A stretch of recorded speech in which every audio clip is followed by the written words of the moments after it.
I want to get into a debate that always happens with. Or you probably know where Mhm. I'm going with this. Just LeBron and Jordan, man. Mhm. That those guys get pinned against each other for forever. So which player would you prefer, and just kind of go into that? Why would you pick one over the other? Elijah one.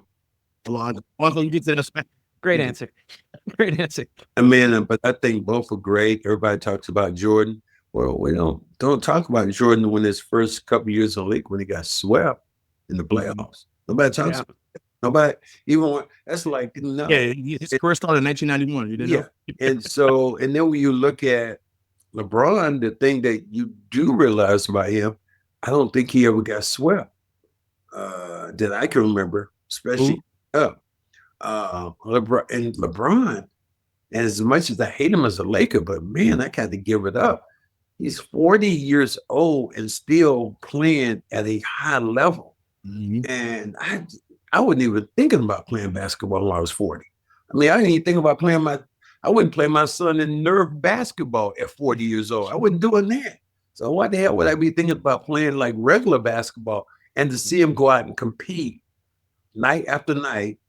Obviously, the skill sets are some of them are going away, but man, some of the ones he still has, it's just incredible. It is. Yeah. It's pretty crazy achievement watching him play with his kid. I mean, I never really thought I'd see that in my lifetime to see a father and son on the basketball court at the same time. That's wild.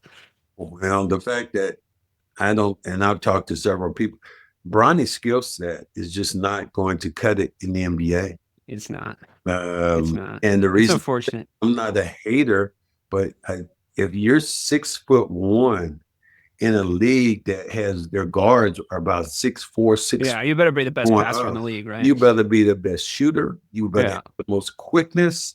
And I have not seen any of that from him. I've been hearing about the other son might be a better player Mhm. than Bronny would ever think about for his size and his quickness and his speed. But Jordan is hard to go away from. To me, what I love about Jordan is he set the blueprint for the financial literacy in this league. And what he did, he would not take a 1 year deal. Say it was from Apple or whoever it might from. He said, no, I want to give me a 10-year deal, a commitment. And because of that, he developed partnerships. And then later on, guys did the same thing. I mean, not Kareem, but Shaq. Shaq did the same thing. You would have clients and guys he worked for. He'd have a summit at his house during the summer. So I have to appreciate that. And as much as I hate to talk about Magic, Magic has done something to me. Basketball wise, I absolutely hate his ass. But from a standpoint of a human being and what he's done and the way he handled AIDS and what he's done for his community, the black community, the way he's been financial literacy, excuse me, when I think that, he's what he's done and the Starbucks and the movie theaters and all these things he's been a part of now with the Commanders, the football team. He's just marketed himself in a whole nother way. And I hate him, but I have to give him his respect when it comes to what he's done, especially off the floor, the whole AIDS thing, how he just really galvanized the AIDS. Because I remember when he first got AIDS or HIV, I remember people saying that this guy was saying Magic's going to die a horrible death. He's going to die very, very soon. Magic Johnson, Well, Magic's still around right now, and has prospered and has served his community, people of color, extremely well with his vision and how to go about things. do you think, I mean, obviously we all love it when the players are the ones reaping the benefits from the league doing well, right? Like in any sport, you want to see the guys actually putting the product on the floor, benefiting Mhm. financially, benefiting like their families, everything. Like they're the guys doing the work. So we all love that. What is your opinion in general on this like player empowerment era?